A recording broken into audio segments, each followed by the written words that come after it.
Muito bom dia ou boa noite, dependendo do horário que você se reúne aí no pequeno grupo. Deixa eu te fazer uma pergunta. Você conhece algum grupo mais dividido do que os protestantes evangélicos? Porque em cada canto que você vai, você encontra uma igreja com um nome diferente, uma denominação diferente, e a cada dia estão abrindo novas igrejas e novas igrejas com estilos e com doutrinas diferentes. Isso, na verdade, é quase que uma tradição protestante. Quer dizer, o Lutero protestou e se separou. Então eu sou protestante, eu protesto também, eu me separo também.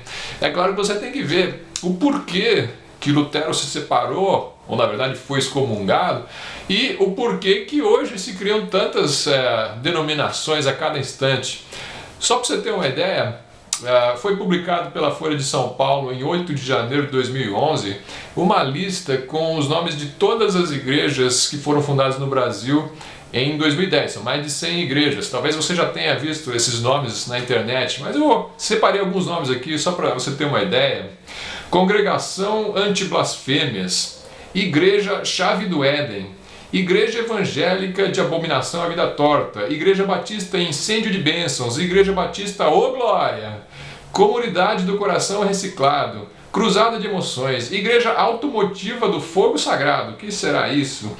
Igreja Batista A Paz do Senhor e Antiglobo, Associação Evangélica Fiel Até Debaixo d'Água, Cruzada Evangélica do Pastor Valdivino Coelho, A Sumidade, Igreja Há de Amor, Igreja Pentecostal do Pastor Sassá, Igreja ETQB, Eu Também Quero a Bênção, Igreja Evangélica Adão é o Homem, ainda bem que ele avisou, Igreja Evangélica Pentecostal Cuspe de Cristo, Assembleia de Deus Batista a Cobrinha de Moisés, Igreja Evangélica Muçulmana Javé é Pai, que confusão, Igreja Abre de Sésamo, Igreja Assembleia de Deus Adventista Romaria do Povo de Deus, isso é uma crise de identidade.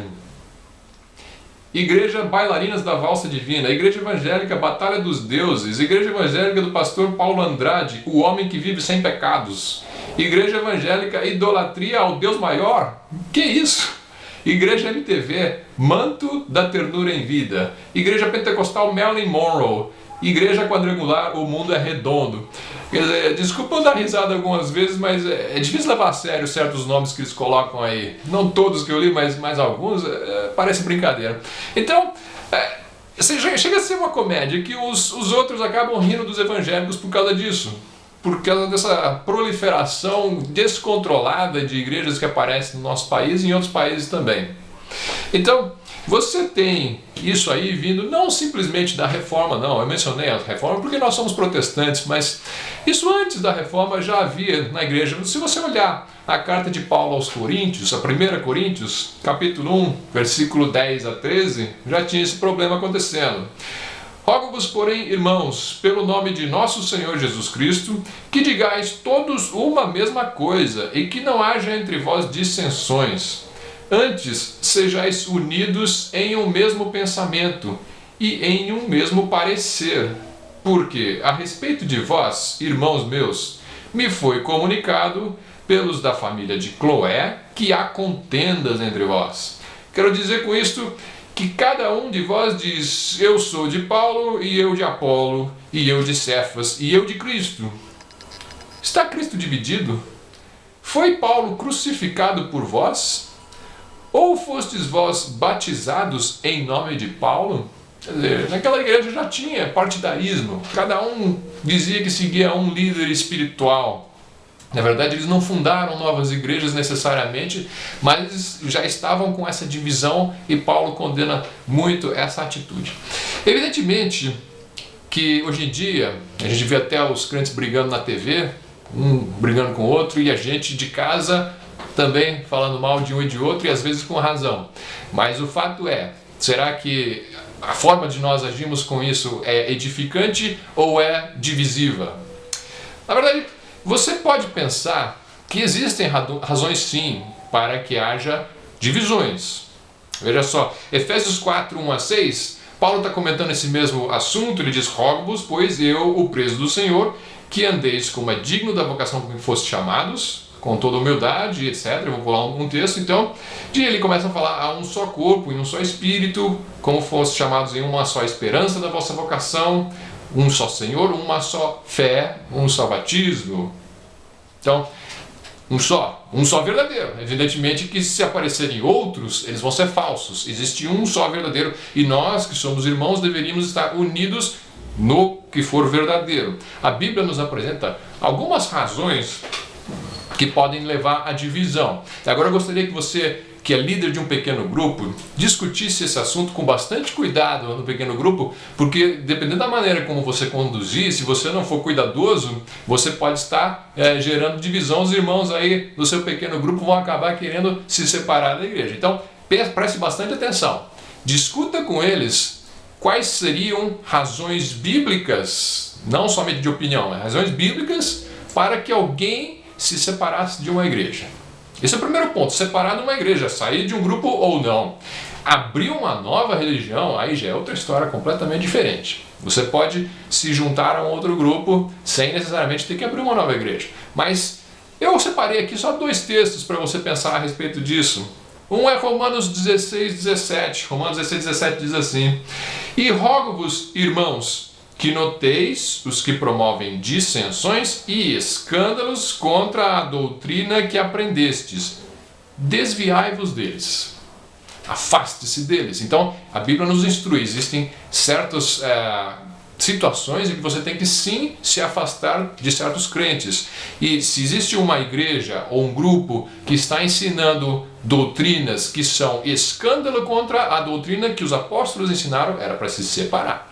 Era para não comungar com eles. Então, então você tem que ter um cuidado, evidentemente, cada um vai ter os seus motivos para divergir da opinião ou do ensino que algum pastor colocou no púlpito ou na televisão, mas você tem que prestar atenção. São escândalos contra a doutrina. Não é qualquer diferença de opinião a respeito de uma interpretação bíblica, não. São coisas sérias que você pode classificar como um escândalo contra o quê? Contra aquilo que você aprendeu, no caso ali dos apóstolos. Evidentemente, você tem que ter uma base de conhecimento bíblico para saber avaliar isso daí, com cuidado. Então, isso aí é um ponto que precisa ser pensado e orado com cuidado, mas tem que ser levado a sério também. Escândalos doutrinários não podem ser aceitos na igreja.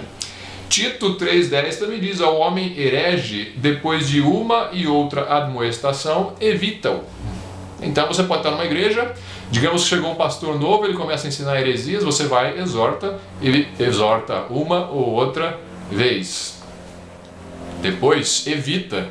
Se a igreja vai aceitar aquele pastor e não tem como mudar isso, e ele é herege, então se ele não vai sair, então saia você. Você não pode ficar numa igreja com heresias. Essa é a forma como eu entendo esses textos. E também, uma outra situação em que você deveria sair de um grupo seria 1 Coríntios 5, de 11 a 13, que causa separação. Veja bem, esse é um texto que a gente vai trabalhar com mais cuidado depois, vou só citar ele aqui. Mas agora vos escrevi que não vos associeis com aquele que, dizendo-se irmão, for devasso, ou avarento, ou idólatra, ou maldizente, ou beberrão, ou roubador, com o tal nem ainda comais. Porque que tenho eu de julgar também os que estão de fora? Não julgais vós os que estão dentro, mas Deus julga os que estão de fora. Tirai, pois, dentre vós a esse iníquo. Agora, presta atenção.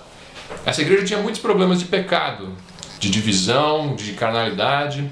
Só que Paulo não instrui os crentes da igreja de Corinto a saírem da igreja de Corinto. Ele instrui eles a tirarem aqueles que estão em pecado. Então, vamos só colocar a coisa com esse cuidado. Digamos que o pecado seja dos pastores da igreja. Então, eles estão vivendo em pecado e eles não estão se arrependendo. Então, a igreja deve tirá-los. Agora, se a igreja não tirá-los, você não pode estar comungando nesta igreja, estando debaixo da liderança, de uma liderança pecaminosa e que anda de maneira devassa. Então, você vai ter que analisar, julgar os pastores conforme o texto usa a palavra julgar, você tem que julgar os que estão dentro, e se eles não sair, sai você. Essa é a forma como eu consideraria esse caso. Então são casos extremos, você não vai sair levianamente de uma igreja só porque você não gostou de algo aqui e ali, alguém te ofendeu, ou então milhares de razões que as pessoas dão para sair da igreja. Existem outras que você pode pensar além dessas duas que eu citei. Então, gostaria que você pensasse a respeito disso e do cuidado que se deve ter com relação a esta questão. Quando ou se deve abandonar uma igreja. E por final, uma última questão. Como é que você lida, ou você acha que deveria se lidar com divisões que acontecem dentro da igreja local? Discuta isso no seu pequeno grupo e que Deus abençoe a sua reunião.